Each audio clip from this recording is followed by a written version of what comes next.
Welcome to Balancing Life's Issues, the podcast that helps define work-life balance. I'm your host, Kai, and I'm here with the CEO of BLI, Wendy Wallner. How are you today? Good. Super excited to have this conversation. This is an edgy one, Kai. I know. Well, what I wanted to do is start kind of just talking about what's happening in the work-life balance world, because that's what you've been doing for 30 years.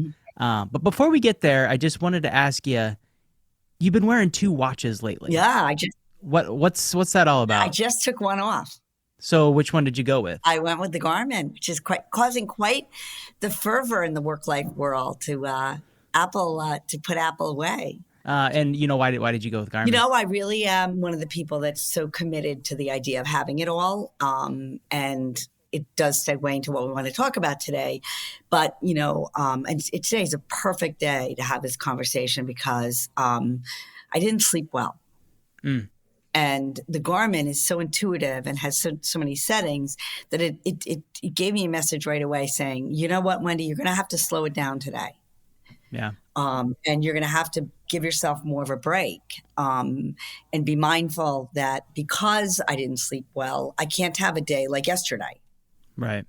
And so I think we all need as much help, coaches, therapists, friends, significant others who really do watch out for us. And my Garmin's there for me. It's giving me the message. Take it down a notch today. Yeah. Take it down a notch. Yeah, I appreciate that. And, it's like kind of that idea of the body battery we were talking about, right? Yeah. So like, what are you doing today to make sure that battery is staying at a level that gives you the energy to get through your day? Yeah.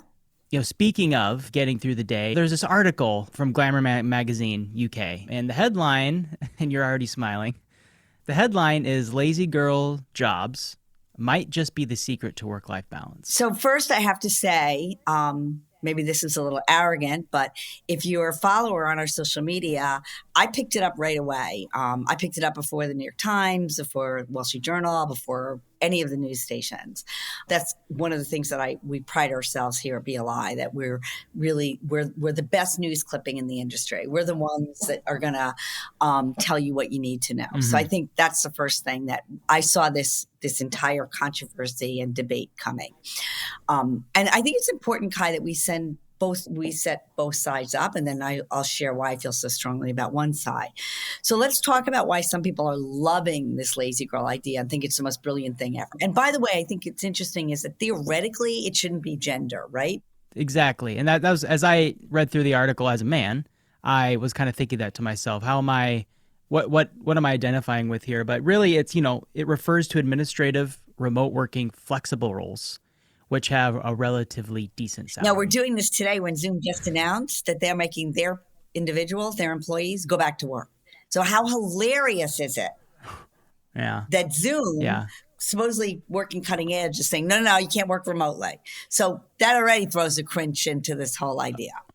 Right. And I guess as the article defined it, administrative, remote working, flexible, decent salary, I redefine that as fairly compensated for task-driven roles that most people don't want to do and few are good at, that offers proper work-life balance. So I think the argument is that the way that we're operating today globally is there are very few organizations where the best and the brightest can have it all. The way it's set up today, there seems to be no option, and doesn't matter how you identify sexuality or your age, or it just seems to me that those people are just done. They're just saying, no, Wendy, you're wrong. I've tried it.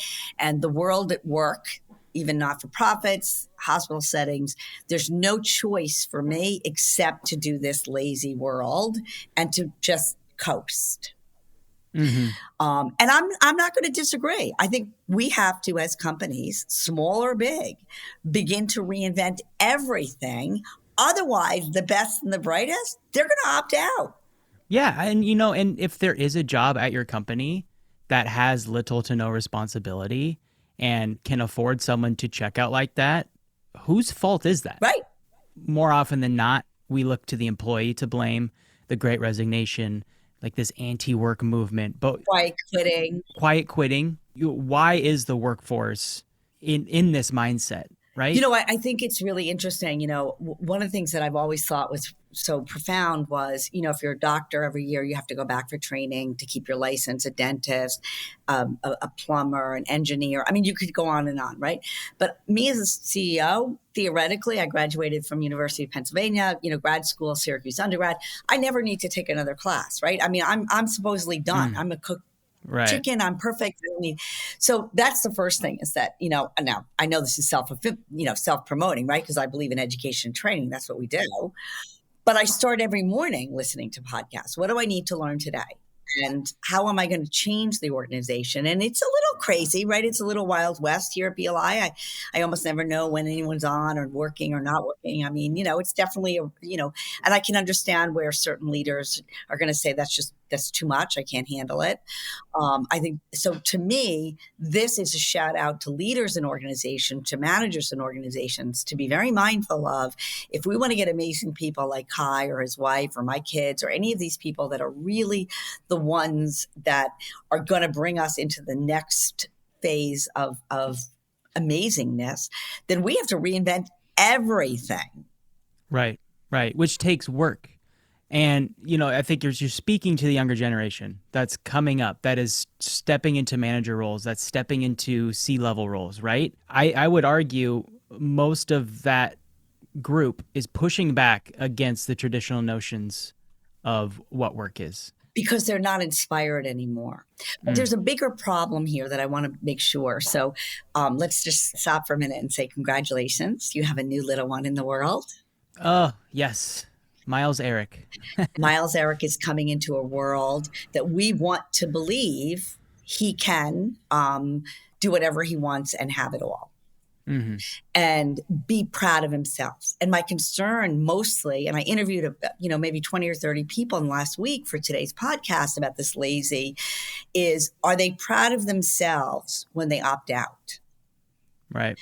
And that got them thinking about what does it feel like to not be at their best? And are they role modeling for the little ones in the world? Mm-hmm. You work super hard. You keep up, your music and your relationships and your in-laws and the list goes on and on and on, right? And that's what Miles is going to see growing up. He's going to see a balanced person that understands that you fill your cup up, or we call them buckets over here, in very different ways. He's not going to see a parent who just says, you know what, I'm done and this is good enough. I think the word lazy, and I know there's so much, everyone's saying, oh, we don't really mean lazy, right? But you kind of do. You're kind of saying just go get your paycheck, and that's a good thing because you have more energy, more body battery for everything else. How are we role modeling for Miles that that's the best he can do? Yeah, well, I guess I would argue that being in the music industry, right? I went to school for music and, moved to New York City and I was doing the music thing. All the jobs I had were in support of what I wanted to do musically and creatively, right? Because it's a hard reality for musicians out there, I would say, or creatives, artists, people in that realm. It doesn't really pay the bills. It fills the soul. It makes you happy. So you have to supplement that. So I do think I'm in a unique category of, call it lazy at that coffee job, right? I cared about doing a good job there while I was at the barista gig, helping pay rent. But ultimately, my efforts and my true passions lied somewhere else. Okay, so wait, I would say to you that's really interesting because then maybe it's true that your music becomes more of a hobby, right? And if you read the next big thing is that we are hobby shopping. So yeah, I mean, I'm not going to say everybody becomes, I would date myself if I did a Rod Stewart, right? Something. Rod's still out there. Classic. But first of all, I just want to say, there is a small, but some follow their love and it does work. Right? Yeah. So the other concern where I have about this lazy movement, this lazy girl movement is how many are going to stop when it gets hard? Yeah. So that's number one. And number two, I think the other piece about it is that, you didn't want to come over into the corporate world, right? And I think it's interesting that it's not all been what you've wanted. Right. Right.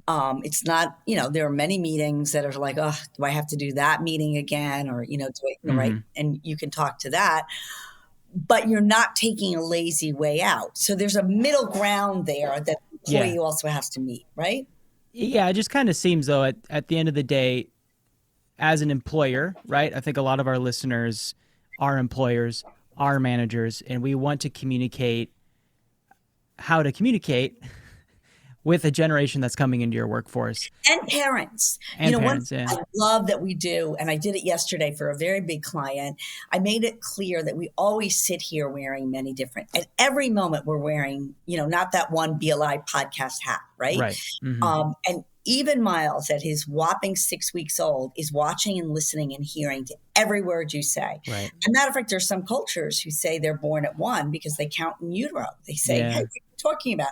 They already developed a Mm. sense of the world. Hmm. And so, yeah, I mean, one of the things I'm so proud of is that we work super hard, Yeah. but hopefully on things that can continue our passions, our beliefs. And I really believe that if managers take a step back, it doesn't matter what you do for a living. It's how you see what you do for a living. I have done so many amazing conversations for bus drivers in this country, one of the populations that I love, because I know, shout out to Mike, our bus driver in our community, who knew I was a single mom with 3 kids. So I want to tell a Mike bus story. You got it. Can't wait. Mike was there when I got divorced. My kids were very young. They were 6, 7, and 9. And from a very young age, they learned that Mike knew their schedule. Did they need to bring their instrument that day? Did they have their lunch money? Could he check in with them about the sports schedules? And Mike became part of our family. The fact that he Hmm. happened to drive a bus really wasn't what he did for a living. What he Right. did for a living was add to our community.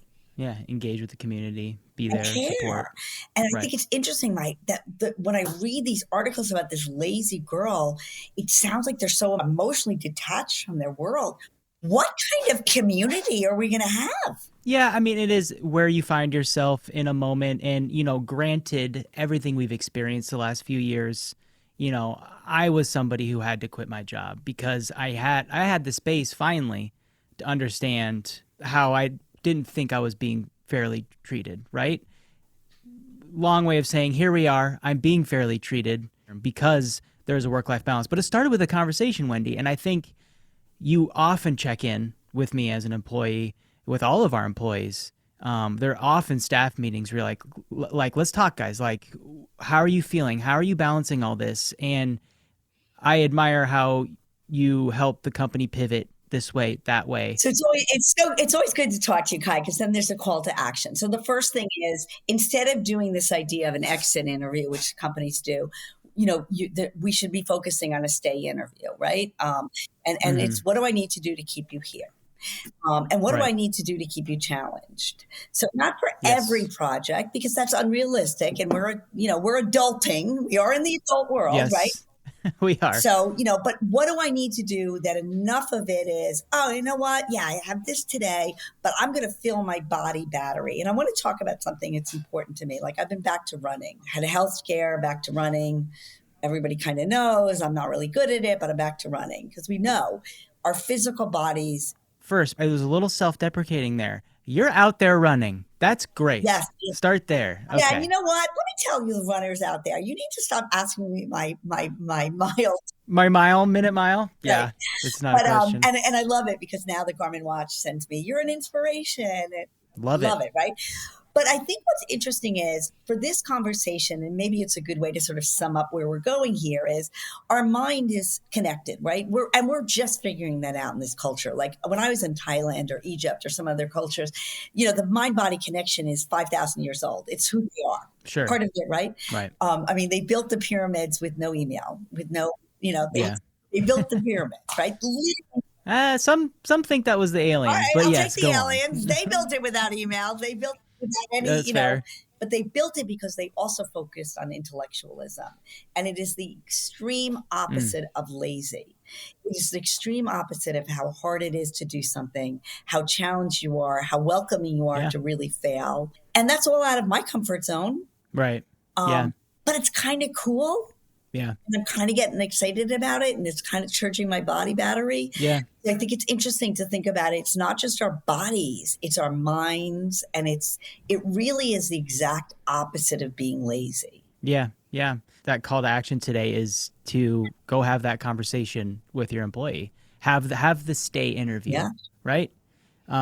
Pay attention to what that inner dialogue is telling you about an employee, and go talk to him about that. And the more you can do that, the more you can set the standard of transparency and open communication. I believe the more you'll get back. So Yeah. Well, thank you all for joining. Really take a minute, share a comment, argue with us. We love it. Yeah. Agree with us. Tell us how we're wrong. We'd love to hear how we're messed up. Absolutely. Most important, thanks for being here today. Of course. And just a heads up, everyone, speaking of Miles, we're going to do an episode on postpartum depression coming up because, we've been sharing my story on social media about, the goods, like what's going great about having Miles in our life. But there is another side to that story. And we're going to bring in an expert. We're going to talk about it because it is a problem that affects 1 in 8 women in this country is postpartum depression. So look forward to that episode, that conversation, and that should be dropping within the next week, so long as Miles is sleeping enough to give me the time I need in the morning to make it happen. Yeah, and cutting edge with that new medicine coming out. So I'm looking forward to it. So thanks, everybody. Yep. Until next time, everyone, take care. This has been a production of Balancing Life's Issues with your host, Wendy Wollner. Produced by me, Kai Sorensen. Subscribe to the podcast wherever you listen, and you'll get brand new episodes as they drop. Got an idea for the show? Leave a comment or email Kai, Kai, at balancinglifesissues.com.